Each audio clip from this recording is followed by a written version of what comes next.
네, 안녕하십니까. 주도입니다. 자, 이번 시간 시스템 분석 및 설계의 7번째 시간이 되겠죠. 자, 구조적 분석 및 설계라는 제목으로 함께 해보도록 하겠습니다. 자, 지금 공부하고 있는 우리 시스템 분석 및 설계라는 과목의 구조적 분석 설계 부분은 다시 한번 말씀드리지만 소프트웨어 공학에 나오는 과목이죠. 자, 이 부분은 우리가 소프트웨어 공학 과목에서 기사를 준비하시는 분들의 소프트웨어 공학 과목에서 이제 두 강의로 나눠서 상당히 광범위한 범위를 설명을 했던 걸로 기억이 나고요. 자, 산업기사에서는 이 소프트웨어 공학의 구조적 분석 설계는 분석 단계와 설계 단계 두 가지 단계에 대해서만 중점적으로 시험에 나오기 때문에 역시나 이번 시간을 통해서 분석과 설계 부분을 중점적으로 알아보는 시간으로 정리해 보도록 하겠습니다. 자, 우선 지난 시간 마지막에 보여드렸던 화면인데요. 자, 전통적 소프트웨어 개발 단계다 해서 우리가 시스템을 분석하고 설계하는 과정을 우리가 배우고 있지만 사실은 컴퓨터에 관련된 여러 가지 프로그램, 소프트웨어를 개발하고 있을 때 개발자들이 어떠한 단계를 걸쳐서 소프트웨어를 완성해 내느냐, 자, 그 단계에 대한 얘기인데 과거 전통적 개발 방법론에 해당되는 게 이번 시간에 공부하게 될 구조적 분석 단계다, 구조적 분석론이다, 이렇게 얘기를 합니다. 물론 우리가 다음 시간에 시스템 분석 설계의 마지막 강의로 객체 지향 분석에 대해서도 우리가 공부를 하겠지만 이번 시간에 공부하고자 하는 이 구조적 분석 설계 단계 부분과 다음 시간에 공부하게 될 객체 지향 분석의 차이점은 또 어떤 것들이 있는지를 이번 시간과 다음 시간에 걸쳐서 잘 정리해 두시길 바라요. 자, 다시 한번 정리합니다. 자, 우리는 소프트웨어를 하나 개발을 하려고 해요. 자, 그러면 항상 제가 예를 드는 게 이제 비디오 가게 관리 프로그램을 예를 든다 하면 비디오 가게 사장님이 우리 업체에게 비디오 가게 관리 프로그램 멋진 것을 하나 개발해 달라라고 이제 의뢰가 들어왔죠. 그러면 우리는 그 고객의 요구사항을 완벽하게 받아들여서 그 비디오 가게 사장님이 요구하는 프로그램을 완벽하게 만들어 줘야 되는 게 우리의 목적이다. 자, 그러면 어떻게 해야 되느냐? 그 첫 번째 단계가 요구사항 분석 단계로서 비디오 가게 사장님이 구체적으로 요구하는 것들이 어떤 것들인지를 귀로 듣고 그 과정을 분석해 나가는 거죠. 그 소프트웨어 개발자 입장에서 소프트웨어를 개발하는 회사 입장에서는 가장 좋은 방법은 고객의 요구사항을 완벽하게 이해하기 위해서는 지난번에 한번 말씀드렸나 모르겠지만 우리 팀원이 개발자가 직접 그 비디오 가게를 가서 한 달 정도 아르바이트를 해보는 거예요. 아르바이트를 해보면 이 업무가 어떻게 돌아가는지를 완벽하게 이해를 하게 되겠죠. 뭐 한 달 갖고 좀 부족한 업도 있습니다. 뭐 비디오 가게는 한 달이면 충분하겠지만 대기업의 그 전체적인 회사 관리 프로그램을 개발해 달라고 했을 경우에는 그 대기업이 돌아가는 전체 형태를 우리가 다 파악해야 되기 때문에 한 3개월, 한 6개월 정도 들어가서 임시직으로 근무를 해보고 근무를 해보니까 이러한 문제점도 있구나 라고 이제 판단을 해서 거기에 맞는 프로그램을 개발할 수 있는 그런 형태가 되겠죠. 그러니까 결국은 개발자가 현장 업무에 투입이 돼서 그 현장 업무가 어떻게 돌아가는지를 알고 프로그램을 짜는 거하고 그렇지 않은 거하고는 차이가 있다 이 말이죠. 그러니까 요구사항 분석 단계에서 가장 중요한 것은 그 비디오 가게에서 그 회사에서 진짜로 요구하는 게 어떤 것들인지를 분석해 내 가는 게 가장 중요하다는 얘기겠죠. 자, 그런 분석이 끝나게 되면 이제 직접 이제 설계를 프로그래머들이 설계를 하게 됩니다. 자, 설계를 또 완벽하게 만들어서 설계하는 것을 어떻게 컴퓨터에다가 입력을 하게 되겠죠. 그래서 입력을 하는 것을 우리가 코딩한다 또는 구현이다 이렇게 얘기를 하죠.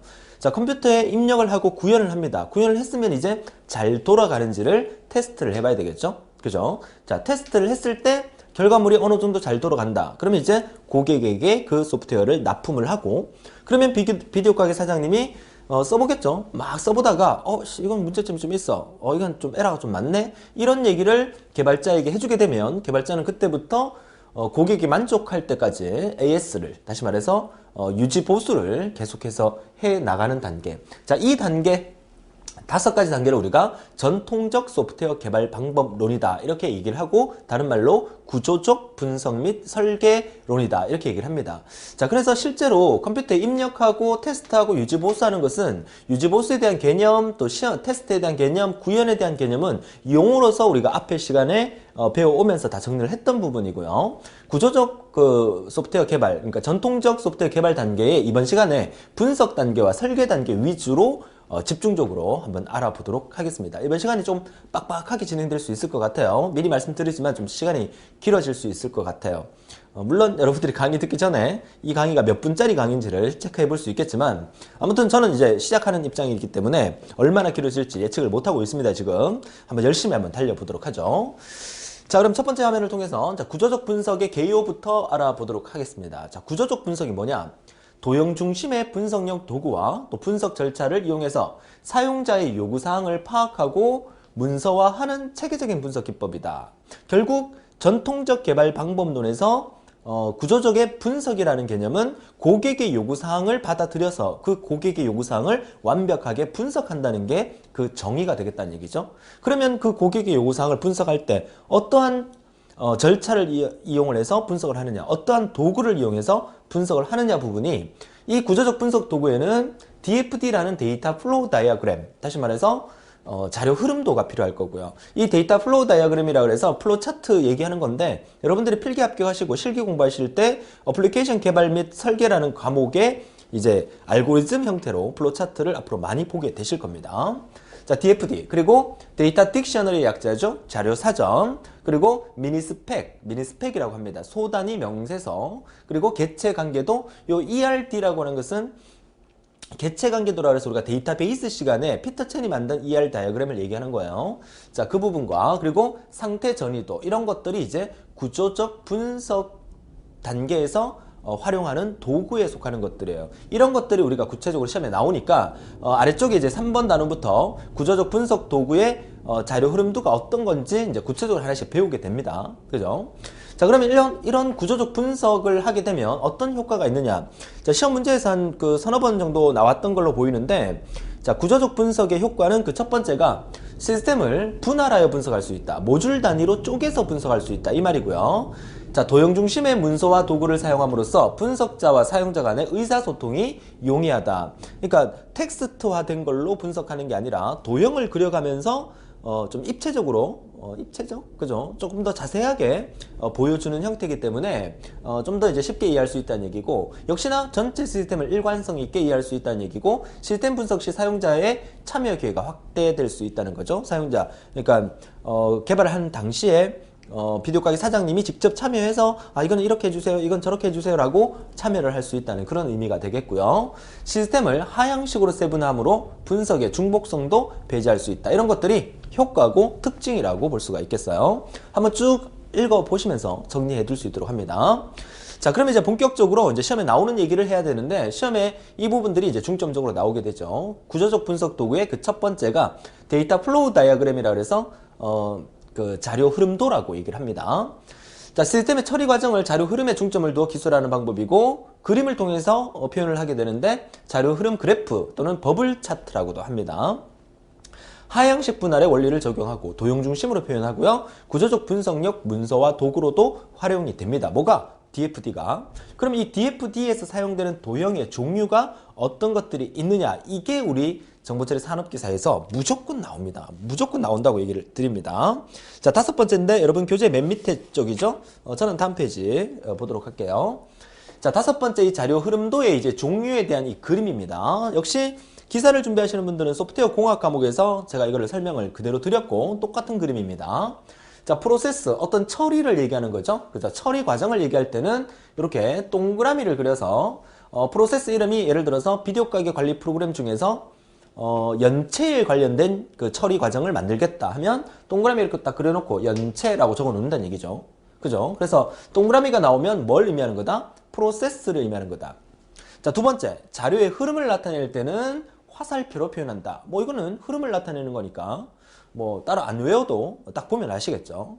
그 다음에 자료 저장소를 나타내는 것은 데이터 스토어라 그래서 어떤 것을 저장할 때 쓰는 것은 이렇게 평행선을 만들어서 이 안에다가 저장소의 이름을 적어줌으로써 이 안에 어떤 데이터를 저장하겠다 이 뜻이에요. 그러니까 저장소에 해당되는 것은 평행선을 이렇게 만들어서 그러니까 무슨 터널처럼 이렇게 데이터베이스에서 공부했을 때 어떤 큐, 그죠? 큐처럼 이렇게 이제 저장소를 만들어 준다는 거고, 단말은 직사각형으로 이렇게 만들어서, 단말이라는 게 뭡니까? 터미널을 의미하는 거죠. 그러니까 입력하는 부분 또는 출력하는 부분을 나타낼 때 이렇게 직사각형을 표현해서 단말 이름을 표시를 하게 됩니다. 시험 문제에서는 이렇게 그림을 그려놓고 이 그림이 하는 역할이 무엇입니까? 해서 이렇게 묻는 문제가 나올 수도 있고, 또 이렇게 물어놓고 이 그림에 해당되는 게 무엇입니까? 해서 그림을 묻는 문제도 나올 수가 있습니다.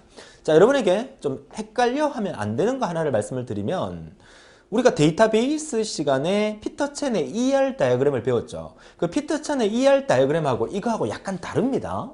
그러니까 피터 첸의 ER 다이어그램은 동그라미 모양은 우리가 어트리뷰트 속성을 의미하는 거였어요. 그쵸? 속성을 의미하는 거. 그렇기 때문에 우리가 지금 그 구조적 분석 단계에서 시스템 분석 및 설계 단계에서 공부하고 있는 이 자료 흐름들의 동그라미는 프로세스를 의미하는 거다. 이거를 우리가 데이터베이스 과목과 헷갈리지 않도록 해주셔야 돼요. 그쵸? 그러니까 시간이 없어서 데이터베이스 다 듣고 전자계산기 구조 다 듣고 그다음 운영체제 다 듣고 이제 시간이 없어서 세 과목만 딸랑 듣고 시험 치러 갔을 때 이 시스템 분석 및 설계에서 이 문제가 나왔다? 그럼 학생들은 대부분 이거 ER 다이어그램 아닐까? 해서 그대로 해서 틀리는 경우가 종종 있었던 것을 제가 봤습니다. 그러니까 반드시 우리가 시스템 분석 및 설계에 나오는 이 DFD의 그림과 또 데이터베이스에서 나오는 ER 도형의 그림하고 헷갈리지 않도록 여러분들이 외워주셔야 된다는 거 말씀을 드리고요. 자, 그래서 이번 페이지에서 보여드리는 이 도표가 시험에 거의 매번 나오는 거고 여러분 시험에도 틀림없이 나올 거라고 보여집니다. 그렇다고 제가 이렇게 틀림없이 나온다 했는데 안 나왔다고 뭐라 하지는 마세요. 그동안 과거의 통계에 의해서 충분히 나올 수 있는 부분이고, 만약에 여러분이 치는 연도에 1회 때 안 나왔으면 2회 때 무조건 나오고 3회 때도 무조건 나와요. 그러니까 1년에 한 두세 번은 나올 수 있는 부분이기 때문에 반드시 외워두셔야 합니다. 자, 여기까지가 이제 DFD라면 이제 다음 페이지 넘겨보면 데이터 딕셔너리라 그래서 이제 자료 사전에 대한 의미죠. 자, 이것도 도형이 시험의 문제에 출제가 되고 있습니다.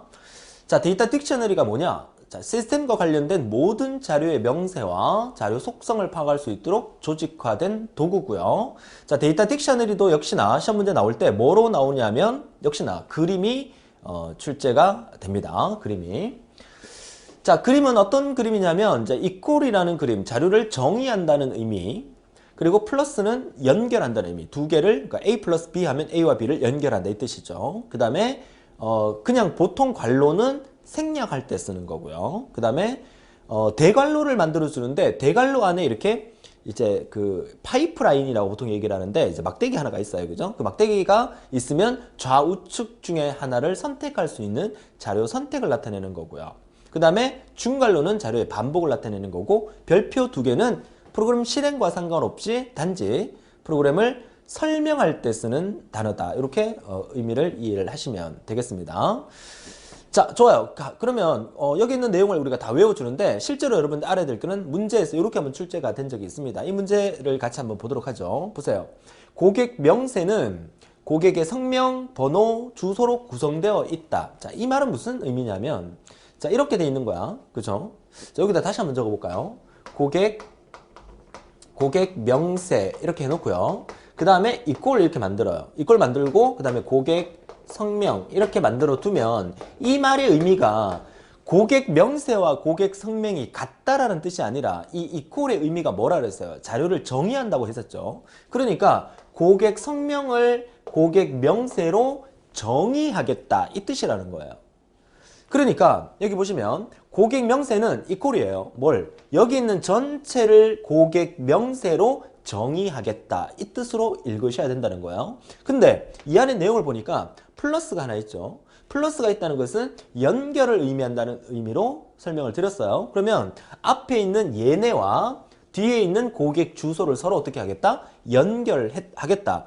연결을 해서 걔네 연결된 것을 뭘로 정의하겠다? 고객 명세로 정의하겠다. 이 뜻이라는 거죠. 자, 그런데 중간에 대관로를 만들어서 중간에 파이프라인을 하나 꺼놨어요. 막대기. 그럼 이 막대기는 의미가 뭘 의미한다 그랬다? 자료의 선택을 의미하는 거다. 그래서 오화의 의미, 하나 이상의 선택이 필요할 때 사용하는 기호다. 무슨 뜻이냐? 고객 성명이라는 예와 고객 번호라는 예, 둘 중에 하나만 선택을 해서 얘랑 조인을 해서, 그렇죠? 연결을 해서 그 과정을 어떻게 해? 고객 명세로 정의하겠다. 그러니까 결국 우리가 비디오 가게 사장님이 어떤 프로그램을 만들어 달라고 요청을 했단 말이죠. 그렇죠? 자, 그렇게 요청을 했을 때 이게 막 지휘봉이 막 떨어져요. 그렇죠? 제가 막 돌리다 보니까 빠졌는데 왜 빠졌는지 모르겠어요. 아무튼 자, 이런 것도 하나의 얘기죠. 그죠? 웃기는 얘기다. 그죠? 갑자기 왜 빠졌을까? 자, 보세요. 자, 그러니까 결국은 시험 문제에서 자, 이렇게 나오는데 이거는 무슨 말이냐면은 비디오 가게 사장님이 요구하는 거란 말이죠. 자, 비디오 가게 사장님이 뭘 요구했다?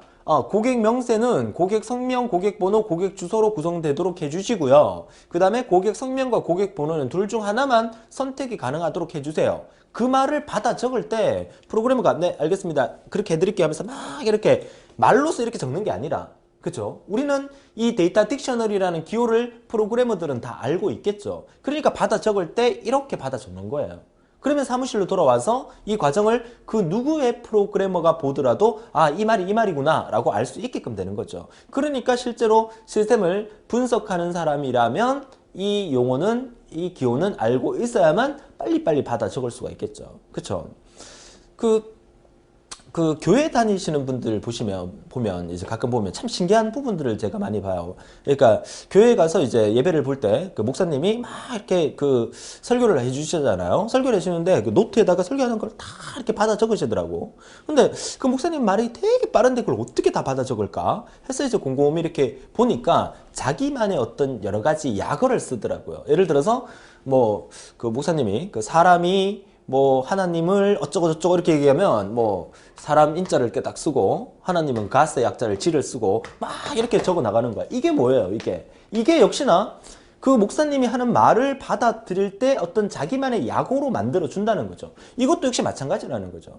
그렇죠? 고객의 요구사항이 고객이 말을 할 때 내가 받아 적을 때 이런 식으로 이제 약어를 통해서 데이터 딕셔너리의 기호를 통해서 받아 적게 되면 훨씬 더 빠르고 정확하게 적을 수 있다는 의미를 얘기를 하는 거겠죠. 적당한 이해가 됐나요? 그죠? 자, 그런 의미로 보시면 되겠어요. 자, 그래서 여기 있는 용어를 반드시 기억해 주시고, 그리고 하나 여기 보시면 자료의 반복을 나타낼 때는요, 이거는 무슨 말이냐면 예를 들어서 나는 자, 사랑을 정의하겠습니다. 이렇게 사랑은 어떻게 정의하느냐? 만남의 반복입니다. 자, 만남을 무한대로 만든다. 뭐 이런 식으로. 자, 이거 무슨 말이냐면 만남이라는 것을 무한대로 반복하면 사랑이라는 값으로 정의된다. 이렇게 설명을 하는 거예요. 그죠? 그러니까 여기서 n이라는 게 붙어버리면 n번 이상을 반복하는 거고, 이 n이 위첨자로 들어갈 때와 아래첨자로 들어갈 때의 차이죠. 아래첨자는 이제 그 위첨자가 이제 최대고 아래첨자가 이제 최하가 되는데, 요거는 그림보다는 여러분 교재를 보는 게 낫겠죠. 여러분 교재 보게 되면 이제 아래첨자로 n자가 내려가 있으면 그 숫자가 예를 들어서 2로 들어가게 되면 n번 이상 반복한다 이 뜻이고요. 그 다음에 위첨자로 올라가게 되면 최대로 n번만큼 반복한다는 뜻이고, 그러니까 아래첨자의 m이고 위첨자의 n이면 m 이상 n 이하로 반복하는 거니까 사랑이라는 것을 여기다가 만약에 2하고 4를 적게 되게 되면 2부터 4번까지, 2번부터 4번까지 반복을 하게 되게 되면 사랑이라는 것으로 이제 만남이 그렇게 반복되면 사랑이라는 게 만들어진다. 뭐 이런 뜻으로 이해를 할 수가 있겠죠. 사실 순간적으로 예를 들었는데 참 좋은 것 같아, 그지? 만남을 여러 번 반복하면 사랑이 만들어진다. 아주 좋은 얘기인 것 같아요, 그죠? 나만 좋은가? 그죠? 자, 좋아요. 자, 자료 사전에 대한 기호가 시험 문제 매번 출제될 수 있으니까 다시 한번 말씀드립니다. 앞에서 배웠던 DFD, 데이터 플로우 다이어그램의 기호와 데이터 딕셔너리의 이 기호를 모두 다 암기하고 있으셔야 됩니다. 반드시 부탁을 드립니다. 자, 그리고 이제 세 번째 나오는 이 자료 사전을 작성 시 고려사항은 한번 읽어볼게요. 이름을 이용해서 정의를 쉽게 찾을 수 있어야 하고, 자, 이름이 중복되어서는 안 된다. 그리고 갱신하기 쉬워야 하고 정의하는 방식이 명확해야 되고, 중복된 정의가 없어야 한다. 왼쪽에 오답 노트 보세요. 중복된 이름이 중복되어야 한다? 아니요. 중복되면 안 된다가 맞다는 얘기죠. 그죠? 자, 이렇게 출제됐으니까 역시 잘 정리해 주시기 바랍니다. 자, 이어서 이제 세 번째 이제 미니 스펙에 대한 얘기를 또 해드릴 건데요. 자, 미니 스펙. 자, 소단위 명세서라고 하는 미니 스펙입니다. 읽을 때 그냥 미니 스펙이라고 읽으시면 돼요.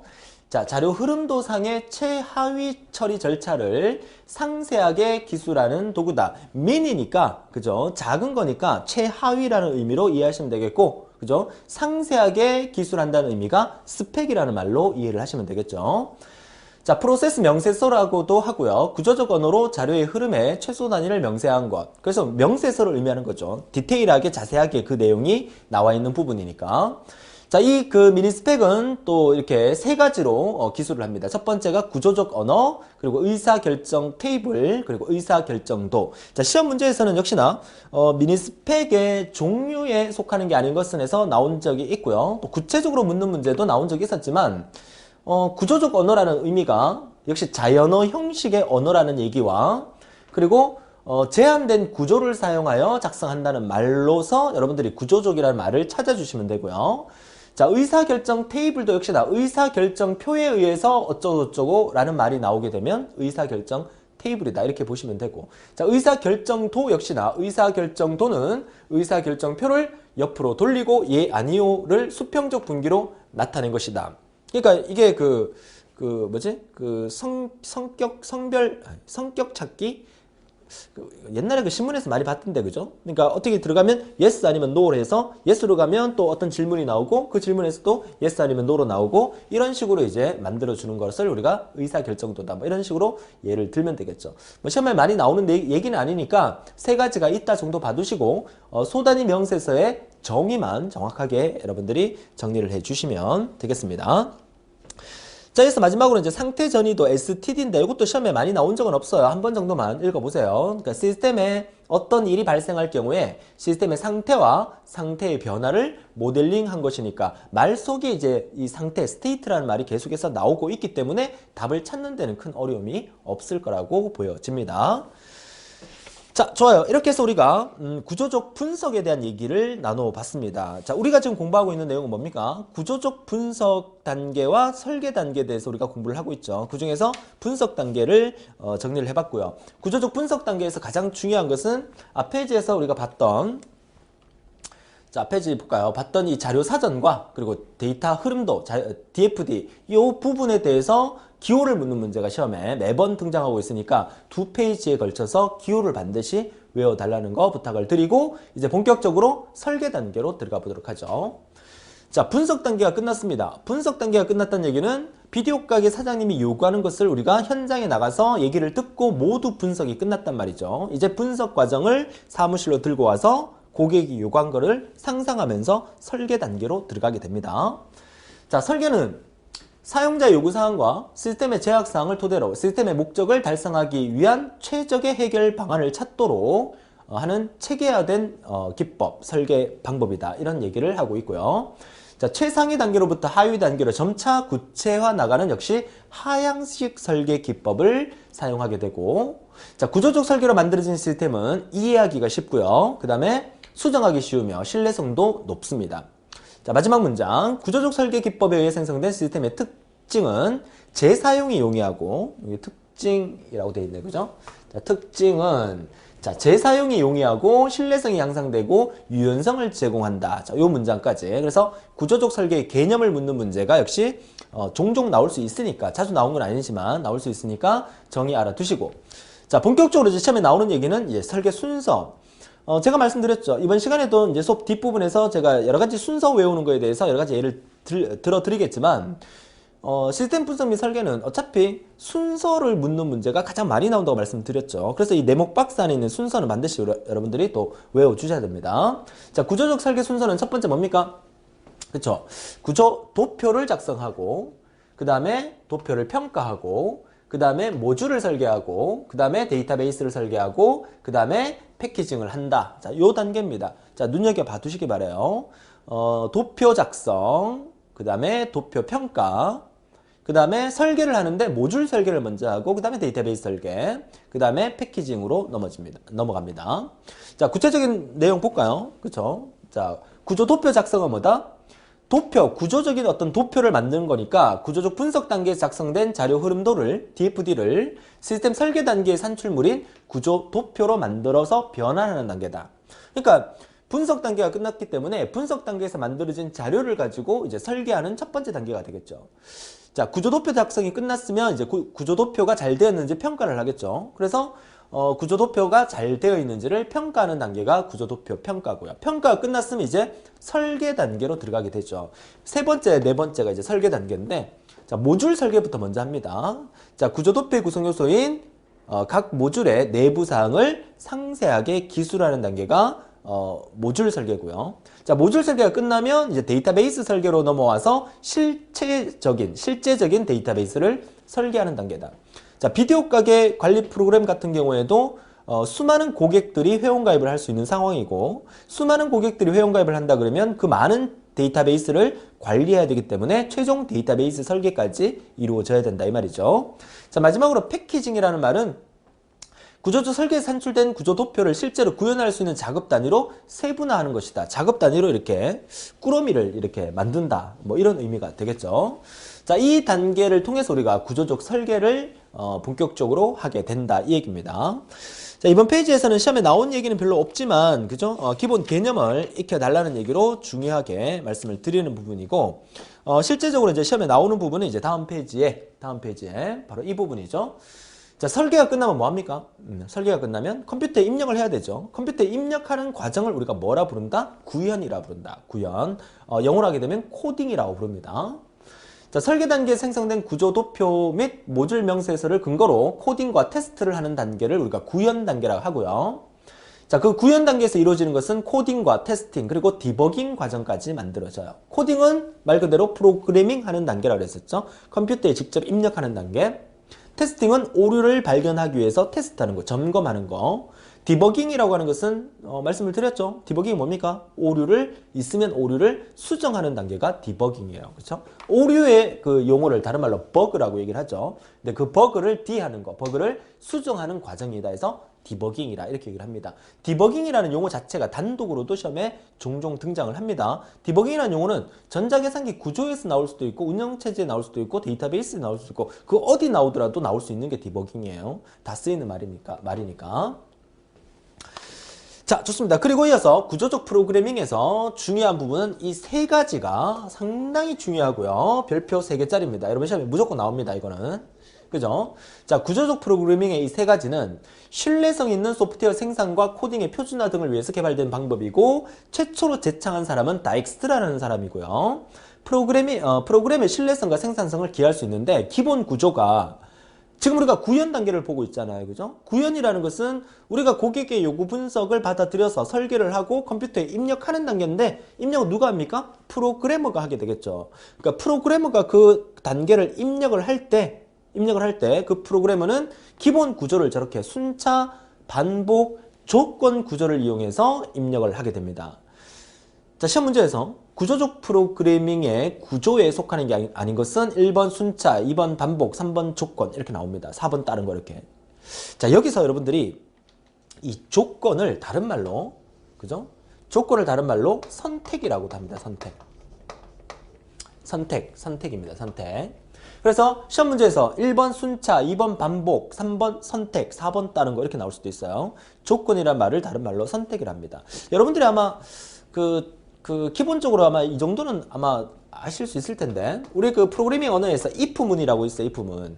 만약에 A가 B보다 크면 A가 B보다 크면 뭐 이제 경로를 10번으로 가라.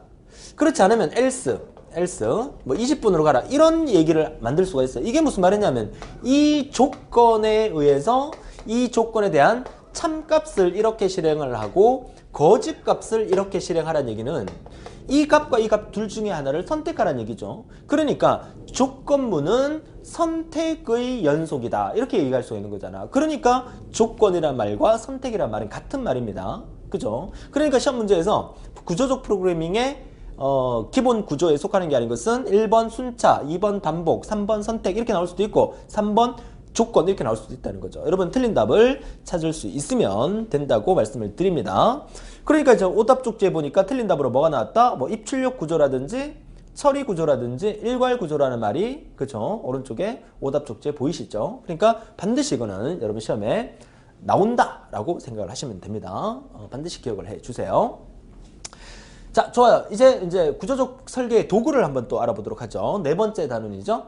자, 구조적 설계의 도구는 이제 첫 번째가 구조도표, 두 번째가 모듈 명세서, 그죠? 모듈 명세서 나오고 두 가지로 크게 구분을 한다, 그죠? 구조도표와 모듈 명세서. 구조도표라고 하는 것은 이제 설계 구조도를 나타내는 거기 때문에 시험에는 크게 나온 적이 없지만 여러분들이 한번 읽어만 봐주세요. 구조도표는 뭐 기본적으로 시스템의 구조와 설계를 구체적으로 나타내는 데 사용되는 게 구조도표다. 그럼 두 번째로 나오는 게 이 모듈 명세서라고 하는 것은 우리가 구조적 프로그래밍 과정에서는 항상 모듈 단위로 프로그램을 만들어 가요. 모듈 단위라는 말을 다시 한 번 더 설명을 드리면 비디오 가게 사장님의 비디오 가게 관리 프로그램을 만들라 그러면 대여를 처음에 이제 빌려갈 때 바코드로 막 찍는 부분 있죠, 그죠? 찍고 이제 빌려주고 찍고 빌려주잖아요. 그 부분에 이제 입력 단계에 대한 모듈. 그 다음에 테이블 다 보고 난 다음에 반납을 하죠, 그죠? 반납을 했을 때에 반납에 관련된 모듈. 그리고 반납을 해야 될 시기에 반납을 안 하게 되면 연체자로 등록이 되죠. 그럼 연체자 관리에 대한 모듈. 이런 것들의 세분화된 모듈을 따로따로 이렇게 만들어 준다는 거야. 그게 모듈 단위로 프로그램을 만든다는 거야. 그렇게 모듈 단위로 따로 만든 다음에 나중에 하나로 합해서 전체의 비디오 가게 관리 프로그램을 만들어낸다는 그런 의미에서 모듈이라는 의미는 상당히 중요한 의미입니다. 자, 모듈 읽어볼까요? 모듈. 자, 모듈 명세서의 구조도표의 구성 요소인 각 모듈의 세부 처리 기능을 상세히 기술하는 서술형 도구고요. 그죠? 모듈 명세서를 작성하는 과정을 모듈 설계라고 하고 모듈 명세서의 작성 도구에는 의사 코드와 NS 차트, 날씨 슈나이드만 차트 뒤에 나올 겁니다. 차트가 있습니다. 그 중에서 모듈에 대한 개념은 소프트웨어 구조를 이루는 기본 단위다. 소프트웨어의 구조를 이루는 기본 단위로서 하나 또는 그 이상의 논리적 기능을 수행하는 컴퓨터의 지시어들의 집합을 의미하는 거다. 그러니까 연체 관련 모듈, 입력 관련 모듈, 출력 관련 모듈 이렇게 따로따로 만들어 준다는 거죠. 모듈의 의미 정확하게 아시겠죠? 그러면 이 구조적 프로그래밍에서 모듈을 만드는 이 모듈의 특징은 어떤 것들이 있느냐? 모듈은 업무 성격이 비슷한 처리에 부품처럼 공통으로 사용할 수 있다. 모듈은 이게 부품 단위라는 거죠, 그죠? 자동차를 만들 때도 그렇잖아요. 뭐 유리를 만드는 팀 따로 있고, 그죠? 타이어를 뭐 끼우는 팀 따로 있고, 뭐 본체를 만드는 팀 따로 있고, 뭐 오디오 부분 만드는 사람 따로 있고, 전부 다 모듈 단위로 팀을 구성해서 하나의 자동차를 만들어가는 그런 과정이라는 얘기예요. 그쵸? 자, 모듈의 재사용이 가능하고요. 모듈은 서로 결합되어서 통속적으로 실행되지만 컴파일만큼은 독립적이다. 이거 중요한 말이에요. 시험에 자주 등장했던 말 같은데, 그죠? 모듈은 서로 결합되어서 통속적으로 실행되지만 컴파일만큼은 독립적이다. 요 컴파일이라는 것은 번역한다는 뜻이거든요. 그래서 컴파일만큼은 독립적이라는 사실. 그죠? 요거 잘 알아두시고. 그러니까 시험 문제에서 이제 틀린 답으로 나올 때 컴파일도 통속적이다. 뭐 이런 식으로 컴파일은 독립적이어야 되는데. 그죠? 이런 말들이 시험에 나올 수 있다는 얘기고요. 자, 마지막 문장에 보면 변수의 선언을 효율적으로 하여 메모리를 또 유용하게 쓸 수 있다는 이런 말까지. 그래서 모듈에 대한 개념을 쭉 한번 읽어보면서 다시 한번 정리를 하셔야 됩니다.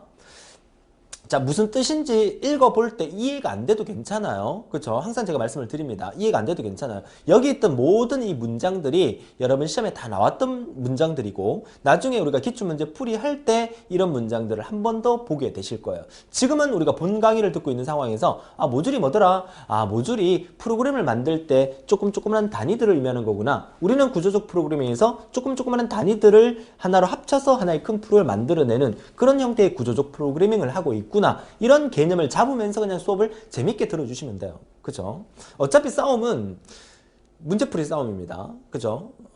여러분들이 그러니까 정보처리 산업기사를 준비하시는 여러분들이 실제 시험 문제를 받아보시면 최근에는 조금 반복적으로 이제 나오는 경우가 좀 드문데 한 절반 정도는 아직까지도 전체 100점 만점에 한 40~50% 정도는 과거 기출문제가 흡사하게 나오는 경우가 많아요. 그쵸? 근데 우리가 40~50점을 맞고 합격할 수 있는 건 아니잖아요. 60점 이상을 맞고 합격을 해야 되잖아요. 그러면 40~50점 정도는 기출문제를 반복해서 해도 40~50점 맞을 수 있다는 거야. 그러니까 한국산업인력공단의 출제위원들께서도 이거는 아무리 문제 은행식이긴 하지만 문제만 달달달 풀어서 합격하는 사람이 나온다면 이거는 출제가 잘못된 거다. 그렇지만 과거 기출문제를 문제은행식이기 때문에 안 낼 수는 없다. 그래서 한 40%에서 한 50% 정도를 과거 기출문제에서 출제를 하게 돼요. 그러니까 여러분들은 반복해서 그 문제를 접하게 된단 말이죠. 그런데 본강 속에서 여러분들이 기출문제와 상관없이 전체적인 개념을 알고 풀 수 있는 문제가 한 30-40%가 된다는 거죠. 그래서 한 70-80% 정도까지가 커버가 된다는 거야. 그러니까 여러분들은 이런 부분들 같은 경우에는 과거 기출문제를 많이 풀면서 충분히 커버가 될 수 있다는 거예요. 그렇죠? 그렇게 말씀을 드립니다. 그러니까 본강만 듣고 가면 한 50점을 맞는다고 치면 기출문제까지 듣고 가면 한 8-90점을 맞을 수 있다. 절대로 100점은 안 나옵니다. 그죠? 한 8-90점 맞을 수 있다. 근데 본강을 안 듣고 기출문제만 풀고 시험 치러 가게 되면 한 3-40점은 맞을 수 있다. 이렇게 보여집니다. 됩니까? 그래서 본강의 범위가 거의 한 40점, 50점 정도의 범위라면 기출문제 풀이가 한 30점, 40점의 범위가 된다. 이렇게 여러분들이 보시면 되겠어요. 자, 그래서 이제 강의를 열심히 들어달라는 거를 다시 한번 부탁을 드립니다. 강의를 열심히 처음부터 끝까지 열심히 다 듣고 시험에 안 되는 경우는 없습니다. 제가 자신 있게 말씀을 드려요. 대부분의 학생들이, 불합격한 학생들이 하는 얘기가 뭐냐? 선생님 죄송해요. 그쵸? 강의 정말 재밌게 잘 들었는데 전자계산기 구조와 운영체제만 열심히 들었어요. 나머지 과목 다 못 들어갔고 꽈락을 맞았어요. 이런 학생들이 대부분이에요. 그쵸? 그러니까 그렇다고 했고 선생님 저 강의는 다 들었는데 떨어졌어요. 왜요? 강의 들으면서 계속 잤어요.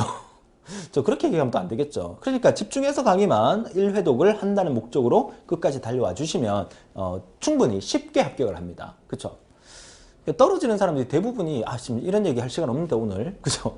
그러니까 떨어지는 사람 대부분이 뭐 한 20점, 30점 하고 떨어지는 경우는 거의 없어요. 그죠? 대부분이 이제 60점이 커트라인인데 58점, 57점, 56점 이렇고요. 또 합격을 또 아슬아슬하게 하면 또 61점, 62점 거기서 왔다 갔다 해요. 그러면 그 부분을 여러분이 넘어 쓰기 위해서는 여러분들이 70점, 60점 목표로 하시면 안 돼요. 80점, 90점을 목표로 해야 돼. 그래야 시험 치고 난 다음에 가타반 발표가 났을 때 채점을 해봤을 때 여러분들이 한 8, 90점 정도 7, 80점 정도만 나와준다면 여유있게 합격할 수 있는 거잖아요. 그런 목표를 잡으셔야 됩니다. 자, 모듈 설계 유의사항으로는 보기가 쉽고 이해하기 쉽도록 작성해야 되고 적절한 크기로 역시나 설계가 돼야 되고 모듈이 작은 모듈을 만들어야 되는데 모듈 하나가 너무 크면 안 되겠죠. 자, 모듈을 다른 곳에서 재사용할 수 있도록 표준화해야 되고요. 모듈 간의 결합도는 낮게 하고 이거 상당히 중요한 말인데 그쵸? 모듈 간의 결합도는 낮게 하고 모듈 간의 응집도는 높게 하여야 한다. 이거 다음 페이지에 또 나올 거지만 다시 한번 별표 3개 합니다. 모듈 간의 결합도와 응집도 이거 엄청나게 중요한 말이에요. 그쵸? 다음 페이지 또 나올 거예요. 그쵸? 자, 일단 다음 페이지에서 다시 한번 보도록 하고 모듈의 결합도는 낮게 하고 응집도는 높게 해야 된다는 사실 기억하면서 다음 페이지에서 제가 물어볼 겁니다. 그죠? 자, 넘어갈게요. 자, 모듈화의 프로그래밍에 프로그래밍이라는 것은 이제 기능적 방법을 이용하고 부분보다는 전체를 중요시하고 프로그램의 복잡성을 제거하려는 기초 방법이다. 역시 한번 읽어봐 주시면 되겠고요. 자, 넘어가서 5번째 프로그램 기술 언어 PDL이라고 하는데요. 프로그램 기술 언어 역시나 구조적으로 설계된 프로그램을 일정한 규칙에 맞게끔 자연어 형식으로 표현한 것이고 다른 말로 의사 코드라고 한다. 한 요 정도까지만 읽어보시면 될 것 같습니다. 프로그램 기술 언어 PDL이라는 게 있다는 거 알아두시고요. 자, 마지막으로 이 나시 슈나이드만 차트 같은 경우에는 시험에 몇 번 나왔었어요. NS 차트라고 하는데 순서도와는 달리 논리 기술에 중점을 두고 상자 도형을 이용한 도형식 설계 방식이다. 그러니까 일반적으로 순서도라고 하는 것은 앞에서 우리가 배웠던 DFD를 얘기하는 거야. 그 DFD, 데이터 플로우 다이어그램. 그러니까 DFD 같은 그런 거와는 달리 어디에 중점을 뒀다? 논리적인 어떤 기술에 중점을 뒀다는 거죠. 그죠? 기술에 중점을 두고 또 상자 같은 도형을 이용해서 도형식 설계하는 게 바로 나시 슈나이드만 차트다. 나시 슈나이드만 차트의 그 키워드는 이제 논리 기술에 중점을 뒀고 상자 도형을 이용했다. 이런 말들이 이제 키워드니까 같이 봐두시면 되겠고 역시나 나시 슈나이드만 차트의 3가지 구조도 순차 선택 반복이에요. 그죠? 순차 선택 반복 3가지 순차 선택 반복 순차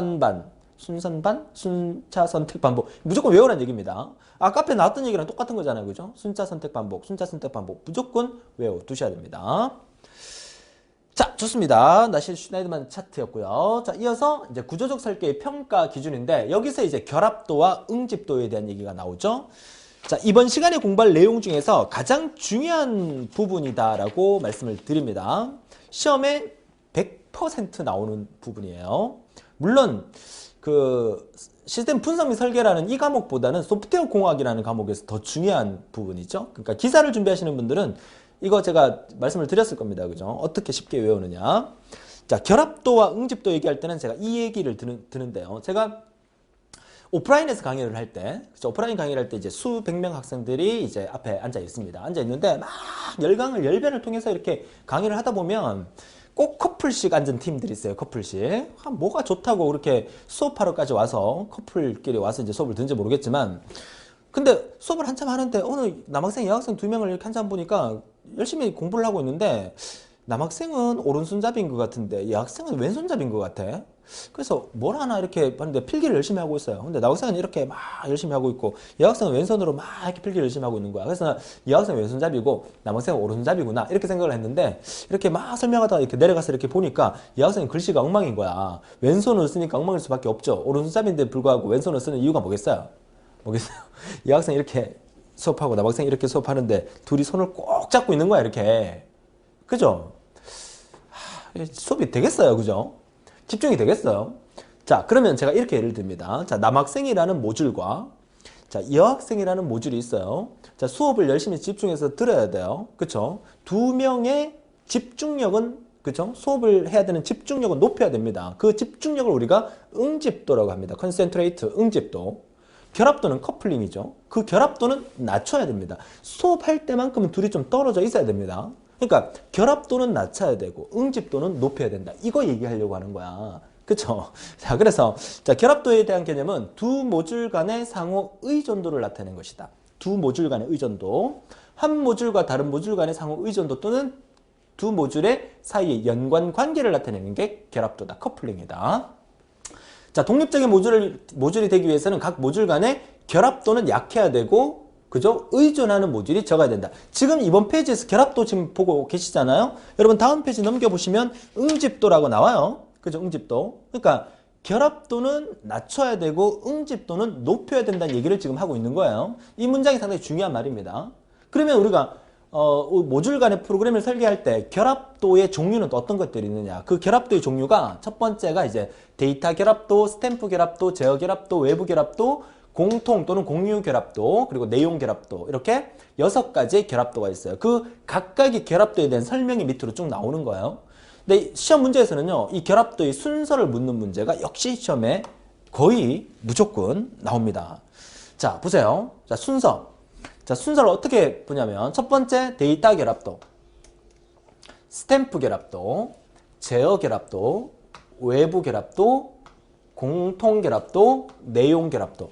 자, 이쪽으로 올수록 결합도가 강하고요. 저쪽으로 갈수록 결합도가 약합니다. 자, 우리는 강한 게 좋습니까? 약한 게 좋습니까? 강한 게 좋다고요? 결합도는 약한 게 좋은 거예요. 그죠? 근데 이제 외울 때는 강한 것부터 외우잔 말이야. 첫 번째 글자 따서 외우라고 합니다. 내, 공, 외, 제, 스. 데이터를 우리말로 하면 자료라고 하죠. 자, 자자로 외웁시다. 어떻게 해요? 내공, 외제, 쓰자. 내공, 외제, 쓰자 이 말이에요. 그쵸? 자, 외울 수 있는 방법이 여러 가지가 많지만 여러분 그냥 쉽게 보이시죠? 제가 이거 연구한다고 얼마나 많은 연구를 했는지 아세요? 그러니까 쉽게 외우라고. 그러니까 시간을 벌어야 될 거 아닙니까? 그쵸? 시험 문제에서 순서 묻는 문제가 맨날 나오니까 수단과 방법을 안 가리고 이 순서를 외워야 된단 말이죠. 내공, 외제, 쓰자. 아주 좋아요. 단 강한 것부터입니다. 물론 결합도는 약할수록 좋은 거예요. 하지만 우리는 외운 거는 강한 것부터 외운 거야. 내공, 외제, 쓰자. 외우세요. 자, 이 방법 말고 더 좋은 암기법이 있으면 게시판에 글 달아주세요. 선생님, 그거 이렇게 외우니까 더 편하던데요. 하면서 글 달아주시면 다른 친구들하고 같이 공유할 수 있으면 좋겠네요. 우리 정보처리 기사 수업을 할 때는 나는 이게 참 좋아요. 제가 그 공무원 시험 관련 그 우체국 계리직이나 이런 부분도 제가 수업을 하는데, 자, 그런 수업을 할 때는 진짜 살벌합니다. 왜냐하면 모집 인원이 그 전국적으로 이제 따지게 되면 지역당 한 10명씩 모집하는데 수업하는 인원이 500명씩 되잖아요. 그 500명 중에서 10명이 붙고 나머지 490명은 떨어진다는 얘기잖아. 그쵸? 이 친구가 하나 더 맞추고 이 친구가 하나 더 못 맞추는 바람에 하나는 떨어지고 하나는 붙을 수 있는 그런 상황이 돼버리니까 수업할 때도 되게 부담이 돼요. 그쵸? 이 학생한테 좀 더 친절하게 수업을 이렇게 그 질문에 답을 해주고 이 학생한테 건성건성 해줬다가는 정말 맞아 죽습니다. 그쵸? 살벌한데 우리 정보처리 기사는 어떻습니까? 이 학생이건 이 학생이건 저 학생이건 이 500명 학생이 60점 이상 만들면 다 합격인 거야. 그쵸? 얼마나 좋아요. 그러니까 서로 도와가면서 정보도 공유해가면서 그쵸? 그렇게 공부를 했으면 좋겠습니다. 그래서 내공 외제 숫자 그죠? 순서 반드시 외워주시고요. 자, 구체적으로 자, 키워드 위주로 짚고 넘어가도록 하죠. 첫 번째, 자료 결합도가 가장 약하기 때문에 가장 좋습니다. 그죠? 모듈 간 인터페이스가 자료 요소로만 구성된 것이다. 문제 속에 답이 있기 때문에 그쵸? 따로 외우지 않아도 한번 읽어보시면 충분히 답을 찾을 수 있을 거라고 봅니다. 자, 두 번째 뭡니까? 스탬프 결합도. 스탬프가 뭔지 아시죠? 스탬프 이렇게 꾹꾹 똑같은 거 도장 찍는 거. 그쵸? 두 모듈이 뭐야? 동일한 자료 구조를 조회하는 경우에 결합도를 스탬프 결합도라고 한다. 그러니까 말 속에 의미가 있다는 겁니다. 스탬프 동일한 거 꾹꾹 찍는 거. 모듈 간 인터페이스로 자료 구조, 다시 말해서 배열이나 레코드 등 이런 것들이 전달된 경우, 그죠? 자료 구조의 어떠한 변화, 포맷이나 구조의 변화, 이런 것들을 조회하는 모든 모듈 및 변화되는 필드를 실제로 조회하지 않는 모듈에까지 영향을 미치게 되는 형태의 결합도를 우리가 스탬프 결합도로 한다. 자, 나머지 문장 읽어보시면서 각 모듈이 동일한 자료 구조를 조회하는 경우의 결합도를 스탬프 결합도라고 한다. 이렇게 기억을 해 두시면 되겠어요. 자, 내공 외제 숫자 순서 다시 한번 정리해 두시면서 이제 세 번째 제어 결합도로 넘어갑니다. 자, 제어 결합도. 자, 제어 결합도는 역시 컨트롤 커플링이라 해서 한 모듈에서 다른 모듈로 논리적인 흐름을 제어하는 데 사용한다. 그죠? 제어하는 데 사용한다. 제어 요소가 전달될 때의 결합도다. 말 속에 의미가 다 있고요. 자, 외부 결합도 역시 어떤 모듈에서 외부로 선언한 데이터를 다른 모듈에서 첨부할 때의 결합도를 외부 결합도라고 한다. 그 다음에 공통 결합도는 공유한단 말이죠. 공통 결합도 한 모듈이 다른 모듈에 제어 요소를 전달하고 여러 모듈이 공통의 자료 영역을 사용하는 경우를 우리가 공통 결합도라고 한다. 그죠? 마지막 내용 결합도는 한 모듈이 다른 모듈의 내용이란 말은 그 안에 있는 어떤 기능이나 내부의 자료를 의미하는 거겠죠? 그 내용을 참조하는 경우에 내용 결합도라고 하고 한 모듈이 다른 모듈의 일부분을 참조 또는 수정하는 경우를 의미한다. 그죠? 자, 결합도의 의미는 뭐다? 커플링이라는 의미로서 두 개의 모듈 사이의 관계를 의미하는 건데, 그죠? 모듈 단위로 프로그램을 짜기 때문에 결합도는 약해야 된다고 말씀을 드립니다. 그래야 한 모듈과 한 모듈 사이에 어떤 기능이 완벽하게 동작을 해서 나중에 합할 수 있으니까. 근데 다음 페이지에 보게 될 응집도라는 것은 자체에 대한 얘기입니다. 옆에 신경 안 쓰고 자체에 대한 얘기니까 수업할 때 항상 집중해서 들어야 돼요. 그죠? 응집도는 높은 게 좋고 결합도는 낮은 게 좋습니다. 반드시 기억을 합니다. 자, 다음 페이지 응집도 보도록 하죠. 자, 응집도는 자, 한 모듈 내에 있는 구성 요소의 기능적 관련성을 평가하는 기준이고 다른 모듈과의 결합도에도 영향을 줍니다. 자, 그래서 응집도의 종류는 어떤 것들이 있느냐? 자, 이런 것들이 있어요. 그죠? 자, 역시 응집도도 순서를 묻는 문제가 시험에 나옵니다. 순서를. 자, 기능적 응집도. 자, 동그라미 한번 쳐볼게요. 역시나. 기능적 응집도, 순차적 응집도, 교환적, 절차적, 시간적, 논리적, 우연적 응집도. 응집도는 강한 게 좋죠. 이쪽이 강한 겁니다. 그죠? 이쪽이 약한 거예요. 그죠? 자, 첫 번째 글자 다 외워볼까요? 기순, 교절, 신혼, 우. 기순, 교절, 신혼, 우. 기순, 교절, 신혼, 우. 어떻게 외울까? 자, 이거 숙제를 한번 내볼까요? 자, 여러분들이 만약에 이 강의를 들으시고, 그쵸? 강의를 들으시고, 선생님, 이거 이렇게 외우면 좋을 것 같아요. 라고 생각나시는 거 있으면 게시판에 글을 올려주세요. 그죠? 기순, 교절, 신혼, 우. 사실 제가 소프트웨어 공학 강의에서는 이거 제가 외웠던 방법을 설명을 해드렸는데, 그 방법은, 지금 설명해 드릴게요. 그죠? 자, 이게 뭐냐면, 이게 좀 얘기하기 좀 부끄러운데, 옛날 개그맨 중에서 뭐 도박도 막 해갖고 사회적 무리도 일으키고 했던 좀 안 좋은 기억이 있는 그 개그맨이 있어요. 지금은 많이 교화됐다고 하던데, 황기순이라는 개그맨 있죠. 제가 좀 살살 얘기합니다. 자, 황기순이라는 개그맨이 있는데, 황기순이 이 교환적을 다른 말로 우리가 정보적이다라고도 얘기합니다. 정보적. 교환한다는 것은 이제 정보를 교환한다는 그런 의미이기 때문에 정보적 응집도라고도 얘기를 합니다. 그래서 기순이가 정절을 잃고 신우이와 놀아나면 웃자노 이렇게 외웠다고. 기순, 정절, 신혼, 우. 한 번만 얘기했습니다. 그래서 이것도 제가 과거에 오프라인에서 수업을 할 때 어떤 학생이 막 이거 어떻게 외우면 되지 하니까 어떤 학생이 순간적으로 저한테 얘기를 해준 거야. 거기 있는 모든 수강생이 다 막 빵 터져가지고 다 뒤로 넘어갔다는 거 아닙니까? 이 얘기하는 바람에. 뭐 어쨌든 그쵸. 그러고 이제 빵 터졌는데 그 시험에 이게 나왔다는 거예요, 순서가. 그래서 그때 몰라 다 물어보지는 못했지만 대부분이 맞췄을지 않았을까 그렇게 생각을 합니다. 아무튼 외운다는 거는요, 이 연상기억법을 통해서 내가 확실히 외워둔다면 시험 문제에서 쉽게 맞출 수 있을 거니까 별 얘기를 다 한다, 그죠? 맞죠? 아무튼 어떻게 하면 여러분들이 한 문제라도 더 맞출 수 있을까 지금 고민을 하고 있는 거예요. 자, 구체적으로 볼게요. 자, 기능적 응집도 모듈 내부의 모든 기능 요소들이 단일 문제와 연관되어 수행할 경우에 응집도를 의미한다. 기능적 응집도.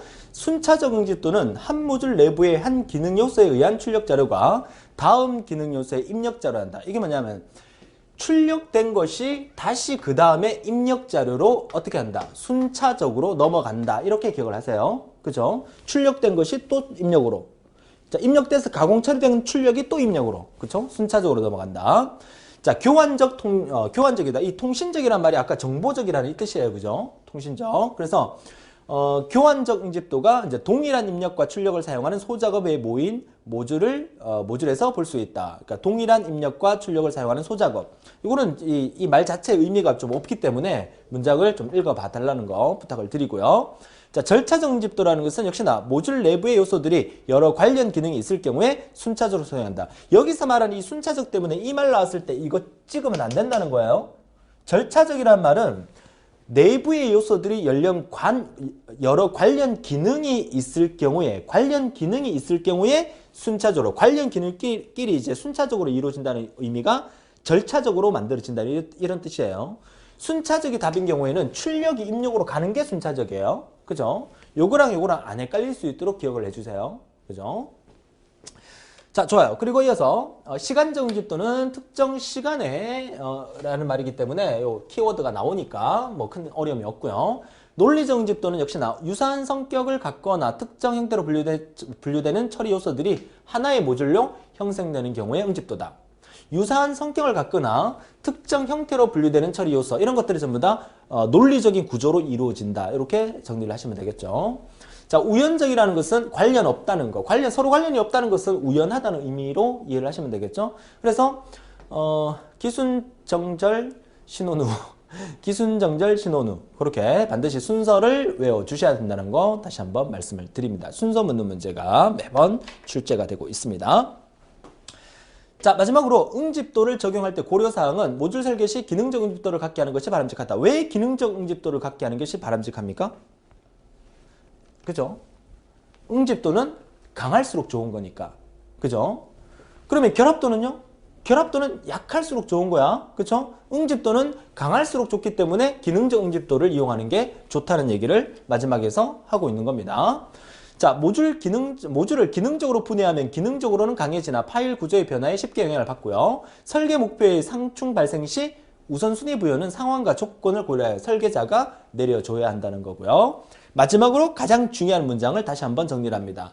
모듈의 독립성을 높이기 위해서는 모듈 간의 결합도는 최소화, 모듈 간의 응집도는 최대화. 이게 가장 중요하다고 말씀을 드립니다. 그죠? 자, 이번 시간에 공부한 내용이 여기까지 되겠습니다. 여기까지. 자, 이렇게 해서 우리는 이번 시간을 통해서 전통적 소프트웨어 개발 방법론의 구조적 프로그래밍에 대해서 분석과 설계 단계에 대해서 구체적으로 알아봤고요. 시험 문제에서 뭐가 중점적으로 나오는지 정리를 다 해드린 것 같아요. 상당히 중요하고요. 또 소프트웨어 공학에서 기사를 준비하시는 분들한테 이 부분은 엄청나게 더 중요하고 산업기사에서도 이 부분은 충분히 문제가 나올 수 있는 부분이라고 말씀을 드리겠습니다. 자, 이어서 다음 시간에 우리는 이번 시간에 공부한 내용이 바로 이 전체 중에서 이제 분석과 설계 단계였고요.